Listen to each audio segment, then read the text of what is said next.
मित्रों, आज मैं एक बहुत ही शानदार सॉन्ग आपके संग शेयर करना चाहता हूँ। This song is written by mister Piyush Mishra in movie Gulaal. This song goes like आरंभ है प्रचंड। ये सॉन्ग मुझे इसलिए पसंद आया क्योंकि मैंने गीता पढ़ी है और मुझे लगा कि इस छोटे से सॉन्ग में एक पूरी गीता का सार उतार के रख दिया गया है।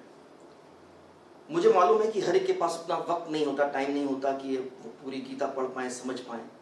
लेकिन अगर कोई इस गाने को सुनता है, पढ़ता है, समझता है, मैं विश्वास दिलाता हूँ कि अगर वो किसी काम को शुरू करना चाहता है, कुछ काम करना चाहता है, कुछ बनना चाहता है, तो वो उन भावों से, उस ताकत से, उस एनर्जी से भर जाएगा जो मैं भर गया था जब मैंने इस गाने को सुना पहली बार।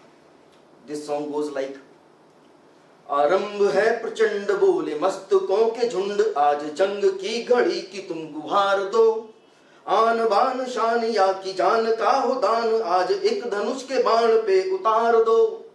आरंभ है प्रचंड बोले मस्तकों के झुंड। पहला लाइन है आरंभ है प्रचंड। मित्रों, किसी भी काम को शुरुआत करने के लिए जो पहला कदम होता है वो उस जर्नी का सबसे मुश्किल कदम होता है।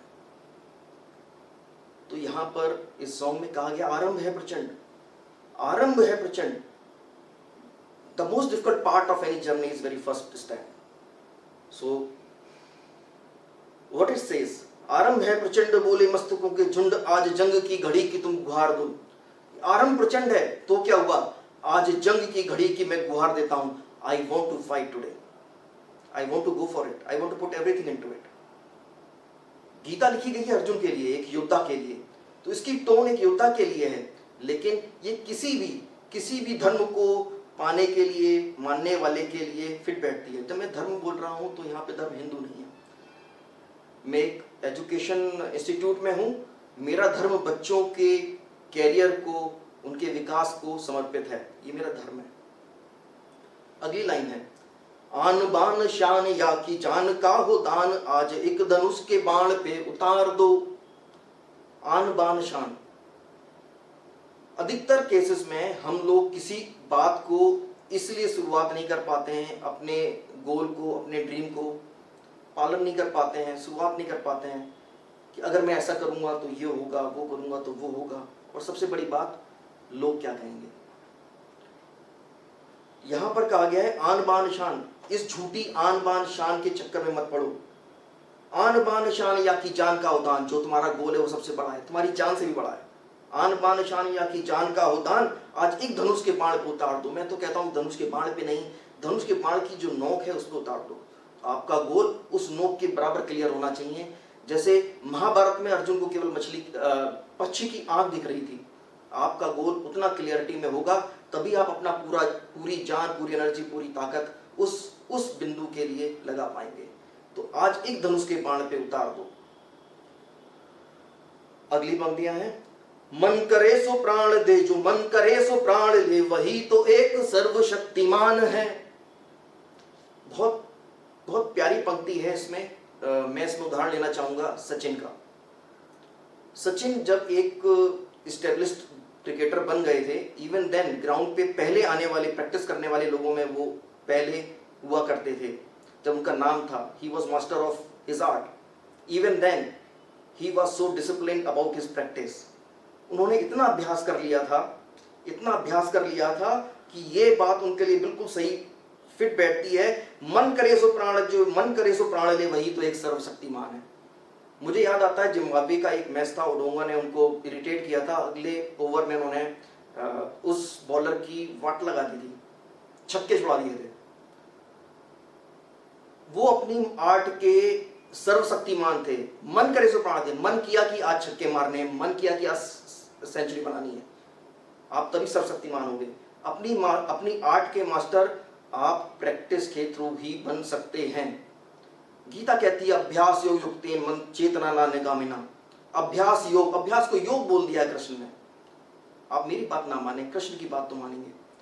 Practice make man perfect. तो ये यहाँ पे वो बात कही, मन करे सो प्राण दे। अगली बात है, और कृष्ण का नाम भी आया है इस गाने में, कृष्ण की पुकार है ये भागवत का सार है, कि युद्ध ही तो वीर का प्रमाण है। बहुत शानदार पंक्तियां हैं। कृष्ण की पुकार है, ये भागवत का सार है कि युद्ध ही तो वीर का प्रमाण है। आपने ध्यान दिया होगा इस गाने में, इस पंक्ति में उन्होंने ये नहीं कहा कि जीतना ही वीर का प्रमाण है, उन्होंने कहा है युद्ध ही तो वीर का प्रमाण है। अगर आप एक छात्र हैं, विद्यार्थी हैं, लर्नर हैं, स्टूडेंट हैं, तो आपके लिए आईआईटी निकालना, फर्स्ट आना, 90% प्लस लेके आना, ये आपका गोल नहीं है। युद्ध जीतना आपका गोल नहीं है, युद्ध लड़ना आपका गोल है। ये बात कही गई है। आगे चलता हूं मैं। कौरवों की भीड़ हो या पांडवों का नीड़ हो, जो लड़ सका है वो ही तो महान है। मैं फिर से बोलता हूं, कौरवों की भीड़ हो या पांडवों का नीड़ हो, जो लड़ सका है वो ही तो महान है। फिर से, जो लड़ सका है वो ही तो महान है। Person who could fight is great, not the one who one.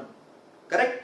सो जो लड़ रहा है, जो लड़ने के लिए तैयार है, जो लड़ रहा है, वो केवल लड़ने के एक्ट से ही महान हो जाता है। आधे लोग तो काम को शुरुआत ही नहीं कर पाते, वो तो मरे हुए हैं, मुर्दा हैं। कृष्ण कह रहे हैं, ये गीत कह रहा है, जो लड़ सका है वही तो महान है। अगली पंक्ति में जाता हूं। जीत की हवस नहीं, किसी पे कोई वश नहीं, क्या जिंदगी है ठोकरों पे मार दो। जीत की हवस नहीं। कर्मण्येवाधिकारस्ते मा फलेषु कदाचन, कि कर्म कर, फल पे तेरा अधिकार ही नहीं है। यही बात है, जीत की हवस नहीं। मैं जीत नहीं चाहता, किसी पे कोई वश नहीं। कर्म करने पे, इस शरीर पे मेहनत करने पे मेरा अधिकार है। कर्म मिलेगा नहीं मिलेगा मेरा कोई अधिकार नहीं, तो मुझे उसकी हवस भी नहीं। क्या जिंदगी है ठोकरों पे मार दो। ये जीवन तुम्हारे गोल से बढ़कर नहीं है। तुम्हारा जो तुम्हें पाना है, जो तुम्हारा गोल है, वो नंबर 1 है। Even more worthier than your life.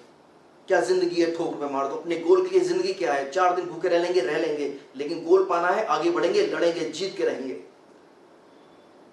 मौत अंत है नहीं तो मौत से भी क्यों डरे, ये जाके आसमान में दहाड़ दो। मौत अंत है नहीं।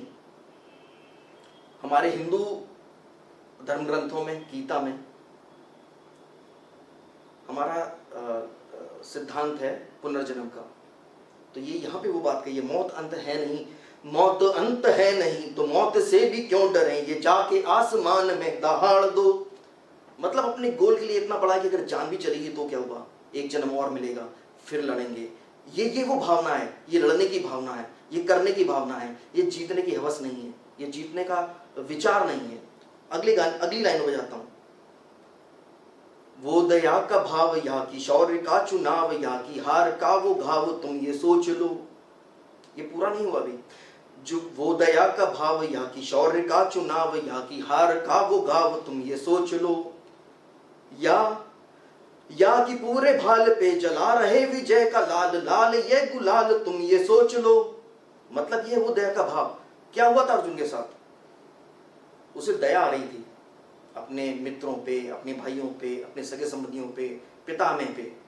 वो सोच रहा था, उसके पास चॉइसेस थी। दया कर सकता था, शौर्य कर सकता था, शौर्य मीन्स लड़ाई कर सकता था, या हार का वो घाव तुम ये सोच लो।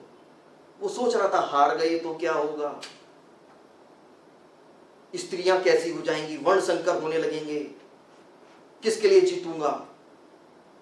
ज्यादा सोच रहा था, अपनी जो ताकत थी, एनर्जी थी, वो सोचने में गंवा रहा था। या कि पूरे भाल पे, एक ऑप्शन ये था कि दया के बारे में सोच, शौर्य के बारे में सोच, हार के बारे में सोच, इसके बारे में सोच, उसके बारे में सोच, ये हो सकता है, वो हो सकता है, एनर्जी बर्बाद कर दी तुमने। दूसरा क्या है? या कि पूरे भाल पे जला रहे विजय का लाल। या सोच रहे हो, या पूरे भाल पे, पूरे भाले पे केवल विजय पताका लगी हुई है। विजय पताका क्या है? तुम अगर अपना कर्म कर रहे हो तो तुम्हारे लिए विजय पताका है। तुम महान हो अगर तुम काम कर रहे हो। रंग केसरी हो या मृदंग केसरी हो, या कि केसरी हो ताल तुम ये सोच लो। अगली पंक्तियां हैं। जिस कवि की कल्पना में जिंदगी हो प्रेम गीत, उस कवि को आज तुम नकार दो। मैं फिर से बोलूंगा इस लाइन को। जिस कवि की कल्पना में जिंदगी हो प्रेम गीत, उस कवि को आज तुम नकार दो।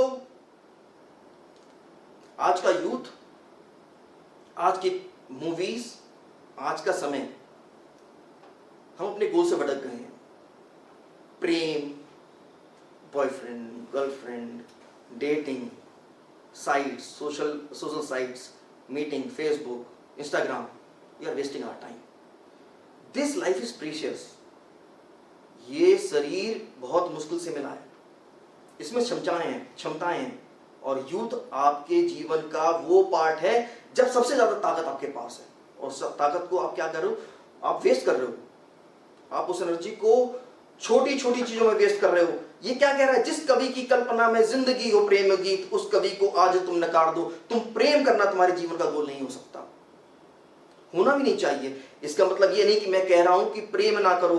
प्रेम एक भाव है, 9 भाव है तुम्हारे पास, 9 में से एक भाव प्रेम है। उस भाव को तुम्हें भोगना है, देखना है, जानना है, समझना है, लेकिन बाकी के 8 भाव भी तो हैं।